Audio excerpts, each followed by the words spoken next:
Hi, it's Teacher Melissa, and I had quite a few requests to talk about this particular upgrade in the Level 5 certification classes. So if you teach Level 5, this video is for you. If you're not certified in Level 5, maybe it'll give you an idea of some things that might be coming down the pipeline for some of these upper level certifications.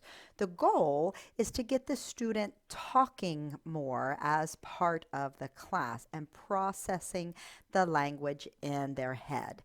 So something they've added on a few of the lessons in level 5 is something that is old school. For you brick and mortar teachers that have been teaching for a while, you have used this, I am sure, in the past. I kind of consider it kicking it old school. I don't really use it in my brick and mortar classes very often anymore, but it is something that is certainly a good process to get students thinking about the content. And I'm going to pop it up here. It's called a KWL chart. So if you've used this lots in your brick and mortar class, you're pretty familiar with it. But maybe you are a newer teacher and you haven't seen this very much in a brick and mortar class, or maybe you are not a classroom teacher and not quite sure how to approach this. So I just want to show you what I do. You can see as I pulled it up, I have used the different color markers, the writing that we can use, the different color ink that is now available to us. Color coding helps every student I've ever taught in America and in China. If I can color code something, it just is one extra layer that helps put this knowledge deeper in their long-term memory and just highlights it more on the screen. So KWL chart is what you know, what you want to know, and what you've learned. So I pretty much read what is on the lesson as it shows here on this slide. And then I start my color code one at a time and pause. So I will like circle the K, and then I draw my line and underline, circle the K for the no, and I'll say the K means what do you know? And then I'll pause. Do you see K? K in no? We need to point that out because if we don't, the K is a silent K. Now level 5 students know this, but they're just listening intently to you. So you kind of need to remind them that the K still starts with a K, even though we've got the N sound at the beginning. So I will just ask them, what do you know about this? What have you already learned? If they kind of give me the deer in the headlights, I will quickly jump in with a couple of vocab words. I'll underline the word sounds. What kind of sounds do you know about? So anything on the screen I can use. Now, maybe I've never taught this before. Maybe I'm coming into this and I've not taught the students in the previous lessons. I can use something that's on the screen. I can say, what kind of sounds do you hear? Something to pull from them, something they know about sounds. If I still get nothing, I just say, sounds, what do you hear now? Or I'll even ask, what do you hear with? Now, these are level 5. I'm not making this real simple, but I am not going to let them get by with not talking at all. So I am going to keep trying to elicit something from what they know. Okay, now I go to the next. In this case, it's green. I circle the what. I circle the W in the KWL, and I connect it to the what you want to learn. And now this is where I generally don't get a whole lot of response from students. So I really have to draw them out. I'm not going to let them get by with not talking here. I don't want this page to take forever. However, this is the goal of level 5, to get them processing, not just circling the correct answer all the time. Okay? We really want them to process. So I'll say, what do you want to know about sounds? Now I'm doing this whole kind of face. Now, my level 5, no, it's a question, but I want them to get the idea that this is kind of a moment. And this is a great way to pause. Stay in that pause. Boy, that was awkward, wasn't it? Stay in that pause for a few minutes. What do you want to know? Not a few minutes, a few seconds. What do you want to know? Now, some kids are going to start spouting off all kinds of things, and some of your level 5s have never been asked this question before. No one has ever asked them what they want to know. They've just been told what they need to know. So this can be a little off-putting for some students. So we need to gently guide them.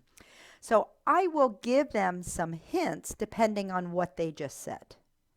So if I've never taught this unit before, and this is my first one, and I'm hitting this KWL chart pretty early in the lesson, and I don't know what they've already known, I did get them to talk a little bit, or at least I know the unit's about sound, and I've previewed the unit.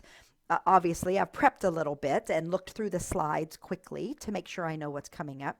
So I will talk about a little bit of that vocabulary. I'm going to throw it in. Now, this particular one, I did teach the previous lesson, and I knew what was coming up. So I just talked about pitch.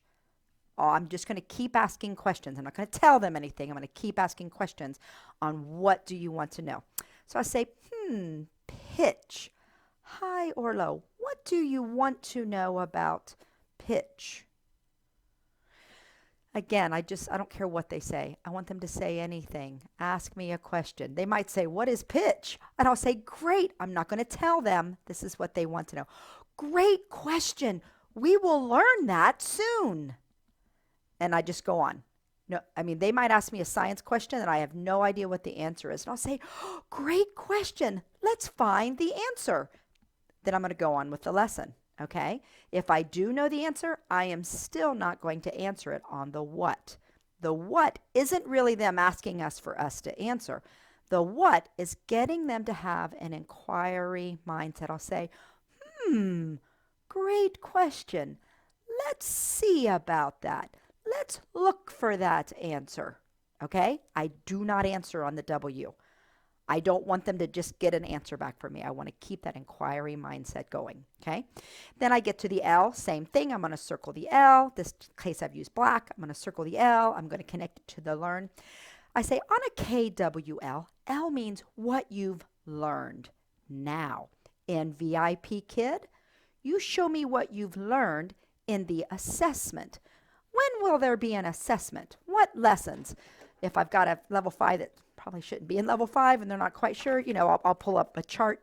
When will be an assessment? Now the mid-unit assessment is still in 6 and the final one is 12. They usually know that by now, so I will ask them, hey, do not ask me where I got this. Put on your big girl panties and make a chart that says 1 to 12 if you like, if this helps you at all. But just ask them. You can just write it on the screen. What lesson is the assessment? I'll say that's when you say what you learn. Okay? Now I'm just checking these off as I go. It's just a conversation. You cannot let this slide take 6-7 minutes. So you're going to give some little hints as you go along using the content vocabulary because you've either already taught it or you've prepped by looking at the materials. Give them some little hints as you go along. And give them lots of praise for anything that they know, but do not answer their question on what they want to know. You want them to keep thinking about that, and boy, it's great if what they asked you actually shows up later in this lesson. And if it doesn't, that's okay. You never have to mention it again. It's certainly academically appropriate to leave a student wondering about something so that they might go look it up on their own. This is the inquiry mindset that the new level 5 classes have tried to revamp. That mindset, a little more Western style education to prepare them. Many of these students may be attending university in America. If you have any other tips about this KWL slide, please feel free to leave some comments below and click subscribe if you'd like to get more tips about your VIPKid classes. Thanks.